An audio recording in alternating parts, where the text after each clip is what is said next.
Welcome to episode 137 of the Band Hive Podcast.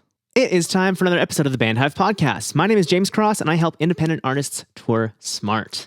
This week on the show, we're going to talk about running sound for your own gigs, which was inspired by something that I saw a Facebook friend of mine, Josh Coate, who's down in the Rutland, Vermont scene, post about running sound for your own gigs and why artists shouldn't necessarily be doing that for free. And I fully agree with that. Artists should never be running their own sound for free. So a little background.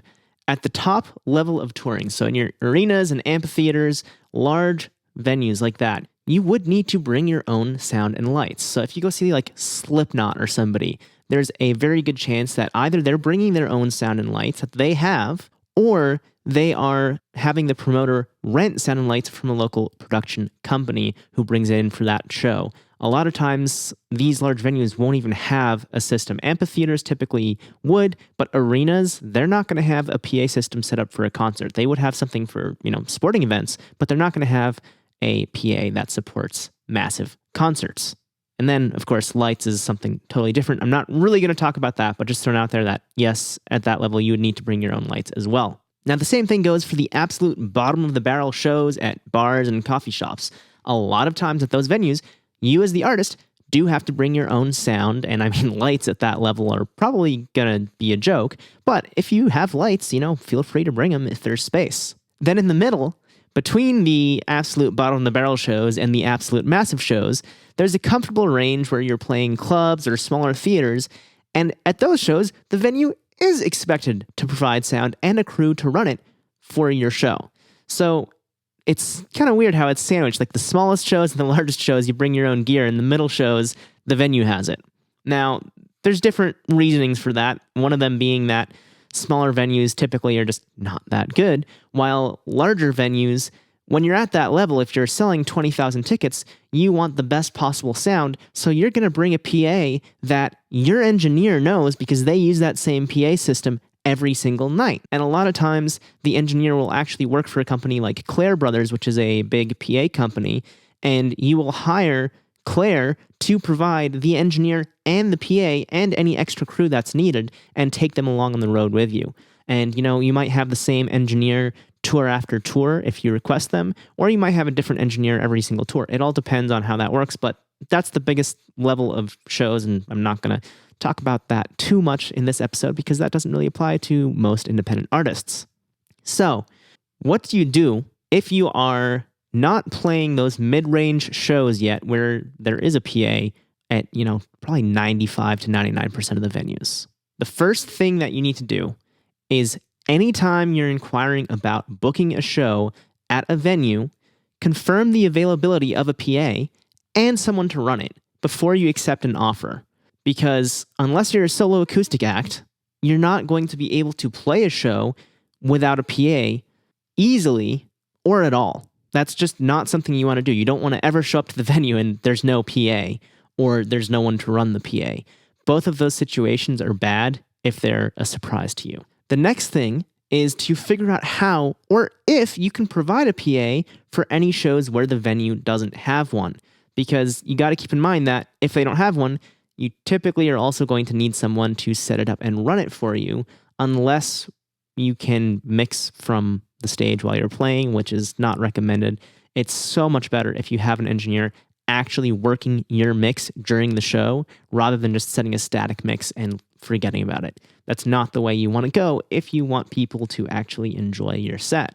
Now, towards the end of the episode, I'm going to talk about how you can get paid for bringing a PA for those crappy venues who don't have their own PA, because they really should have one, and it's not your problem if they don't. So you're going to be charging them rental for that. You're also going to be passing on, as a show cost, the amount that you're paying to your engineer. But before we get there, let's talk about what you need for a PA system. And this all depends on your act, but at a minimum, you're going to need a mixer. Personally, I would just go digital. It's so cheap these days, and it's going to have a lot more features than an analog board. And especially if at some point you have to end up mixing yourself, even though I say you don't ever want to do that, digital is going to let you mix via an iPad from the stage, and you can walk around with that iPad if you get a chance, and you can mix from the audience in different positions. So you don't ever want to go in with an analog board and end up mixing yourself. Whereas if it's digital, you might have a chance of making it sound halfway decent. The next thing is you're going to need microphones or direct input boxes for all the sources that need amplification. So obviously your vocals are going to need microphones. You might need mics on your guitar cabs. You might need mics on your drums. It all depends. And then you're going to have a DI box probably for your bass. If you have keys, you're going to have a stereo DI box for that. It really depends on the setup you have. If you have questions about this, I was a production manager for 3 years, something like that. I don't know. For quite some time. So I'm happy to talk about this. Just hit me up on Instagram at madrockxvx or shoot me an email, james@bandhive.rocks, and I'm totally happy to nerd out about gear with you and help you put together what you need. The next thing after the mics and DI boxes is cables. You're going to need a bunch of XLR cables, which are microphone cables. You're going to need some 1/4-inch cables probably, ideally TRS, because if you use TS cables, then you might get buzz, which crash course TRS stands for tip ring sleeve. That's a balanced cable or a stereo cable, while TS is just tip sleeve, and that's going to be like a guitar cable or a powered cable from the amps to unpowered speakers. Then you're also going to want one monitor per member of the band, unless you have like a massive band. But typically, if you're a 4-piece, I would say 4 monitors. If you're a 5 or 6-piece, you'd want 5 or 6. Beyond that, then you're going to have trouble fitting on a small stage, and you're going to have less and less space as you add monitors. So at that point, you might cap it at 5 or 6 monitors, even if you're like 8 people on stage. And you're also going to want to make sure that the mixer that I mentioned earlier has enough outputs to give each of those monitors an individual mix, because that makes it so much easier to play if everybody has their own mix. So let's just say that you're a fairly basic rock trio. You have guitar, bass, drums, and 2 vocalists. And for a room up to about 100 cap, you can get away with mics for your kick, snare, guitar, and vocals, and a DI for bass. On your kick drum, I highly recommend the Audix D6 if you're a rock band. You cannot beat that for rock sounds. It's just, that is the mic for rock. At least, if you're playing like classic rock or something, maybe not. But for modern rock, hard rock, metal, punk, anything like that, the D6 is absolutely the way to go. For your snare, you're going to use an SM57 made by Shure. And the same thing for the guitar, you're going to use the SM57. On vocals, it depends on your setup. Personally, I would recommend the Shure Beta 58, which has a narrower puller pattern, which is basically the way the mic picks up sound that is being projected at it. And a puller pattern that is narrower means there's less off-axis sound getting in, so less sound from the sides, and really you have to be right on the mic. However, if you like to cup the mic as a singer, which you should never do, but if you do, then I would go for the Audix OM7. Alternately, if you have trouble staying right on the front of the mic, I would just go for the classic Shure SM58 rather than the Beta 58. For most people, the Beta 58 is going to be fine. One thing to note is you never want to put a monitor right behind a Beta 58 or any other hypercardioid or supercardioid mic, because they do pick up a little bit from the back in exchange for not picking up as much from the sides. So you'd want the monitors angled off to the side a little bit rather than right behind the mic. For the DI off of the bass, you can use the amps XLR out if it has one, or you can use a generic DI box, and that'll be good enough most of the time. You don't need a super expensive DI box, because chances are the bass amp is going to be plenty loud anyway, and you're just going to need a little bit of reinforcement on, the top end or something like that. Then you can get a basic 16-channel rack mount mixer and an iPad. The X32 rack is a really popular choice. I enjoy that one quite a bit. It works well, and any recent iPad can be used to control it. And you don't need anything special. You can get like the 64 gigabyte iPad for probably about $330 these days. And that's new. If you want to get a couple years older and get a refurb or a used one, you'll pay even less. I did just use a PreSonus Studio Live system for the first time, or their newer systems for the first time the other day, and that was fantastic. However, I haven't used their app. I was mixing on the actual board, so I can't speak to that. But if the app is anything like the board, I highly recommend that you would get one of the PreSonus rack mount mixers, because it worked so well. As far as cables, going back to that, you might need an XLR snake, but if you plan on keeping your mixer on stage, then you could just leave that there and, put it by the drummer or side stage and run individual lines to it without needing a mixer. Now, one thing with cables, you should never go for the cheapest option because they will break really quickly, but you also don't need to go for the top-end gold-plated Mogami or anything like that. That's just a waste of money, especially for live. In the studio, maybe that 0.2% difference is going to make a difference, but when you're playing live, no, it's not worth it. Now, if anyone in the band knows how to solder properly, you can make your own XLR cables, and that can be super cost-effective. I buy supplies from a company called Redco and then make my own cables, and it's a lot cheaper than buying them. Yeah, it takes an afternoon to make a handful of cables, like 10, 15 cables, but it is so worth it because, first of all, I know how to fix them if there's ever an issue, and second of all, it does save quite a bit of cash. So if you have time and you know how to solder, give that a shot. And of course, you're also going to need stereo mains. So that means you're going to have a left main and a right main, and that's what the audience is going to hear. And without that, the PA doesn't have a purpose. Because if you just have the monitors, well, what are they going to hear? You're not going to have mains. You need those mains and you need the monitors. So those are the basics of what goes into a PA system. But what about running the system? I'm going to guess that somebody in your band has a little bit of audio experience and can understand live sound basics. But if not, you're going to need to designate one member of the band to learn how to operate your board, how to set up the system, all that kind of stuff, who can be in charge of that aspect of your production. It's pretty simple as long as you learn how to avoid mistakes like feedback. That's going to be the person who's kind of the point for any production discussion with your band. They'll effectively be your production manager. And then they are going to be in charge of finding someone to run sound for you. And they will show that person how your system gets set up, because even if the person knows how to run sound, they might not know your system. And then anytime you hire that person, the cost should be passed on to the venues that you're going to play. Now we're going to go to the cost of all of this because it's a lot. Buying your own gear, maintaining your own gear, all of that adds up super quickly.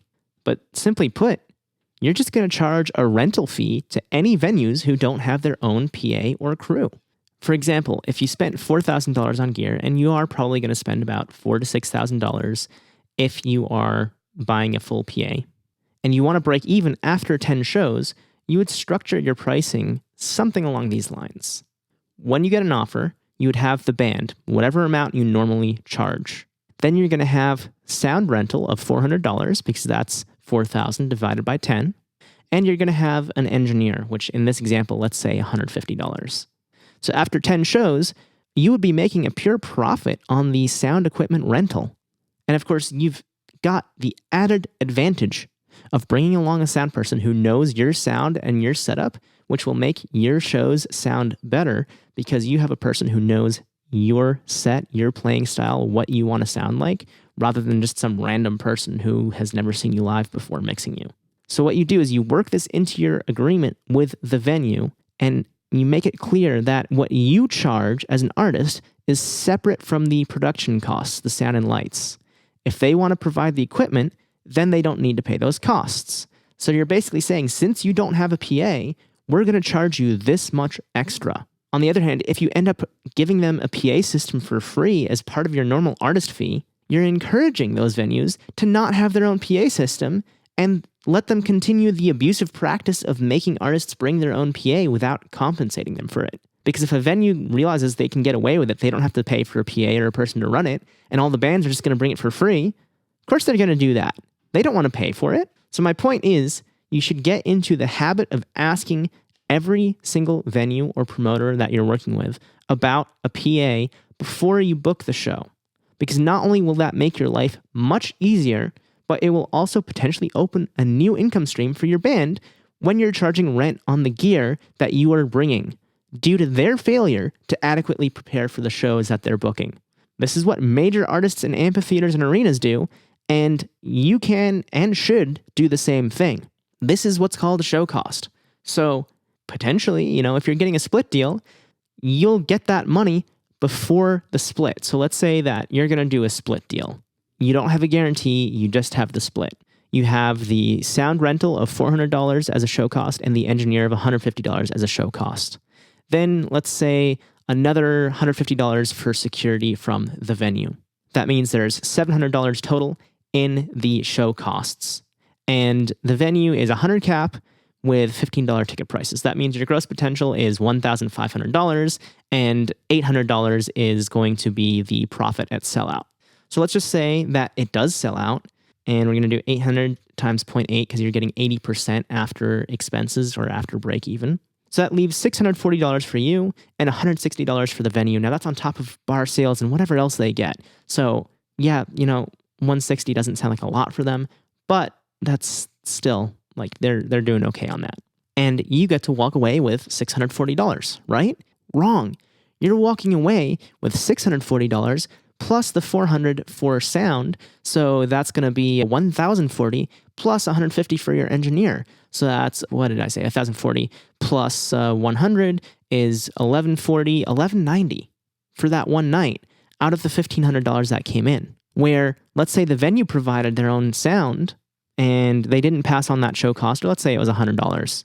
So you have $150 for security and $100 for sound. And that leaves you $1,500 minus $250 is $1,250. So $1,250 times 0.8, you would walk away with $1,000, which is a better deal. If you've already paid for the PA, you can make more money by bringing that PA. Yeah, it's more work, but that's why you're getting paid rent for it. Whereas if the venue provides that and you're not getting paid production show costs, then you're only going to walk away with whatever deal you have. Now, I'm not going to go into all the variations where you could have like a guarantee or a plus deal or something like that. But the main thing is you want the PA system and the engineer, if you're providing them, to be a show cost. That means it's deducted from the door before anything is split, and it basically becomes guaranteed money. The venue pays you that no matter what. They don't say, oh, well, we didn't break even, so you're not getting that. No, that was part of the deal is we get this. It's like a guarantee, but it's a cost. It's not profit for you. It's a cost that the venue is reimbursing to you. So work this out whenever you are going to book a show. Ask about their PA system. And then if they don't have one, tell them, we can bring one, but this is what it's going to cost. And you have to accept that, or you have to provide your own PA. Let us know. Simple as that. Now, I hope you go and do this because this will make a huge difference across the industry if every single artist really gets it together and works up the courage to do this and not let themselves get steamrolled by venues and promoters. That does it for this episode of the Band Hive podcast. Thank you so much for tuning in and listening. I really appreciate it. And I hope that this episode has shed some light on how you can avoid venues screwing you over by not providing PA systems and making you bring one and lug one and all that for free, because you should never, ever be doing that for free. Even if you're playing the show for free or for tips, if they want you to provide a sound system, they should be paying you for that sound system because they, as the venue, are responsible for that. And it's a show cost. That's really what it comes down to. If they won't pay you for a sound system, don't play there. It's not worth it. They're just going to keep screwing over other artists. That's really what I'm going to leave it at for today. I don't know what else more I can say about this. Is if you bring a PA, get paid for it. It's as simple as that. That said, we'll be back next Tuesday at 6 a.m. Eastern Time right here in your favorite podcast app with another brand new episode of the Band Hive podcast. Until then, I hope you have a great week. Stay safe. And of course, as always, keep rocking.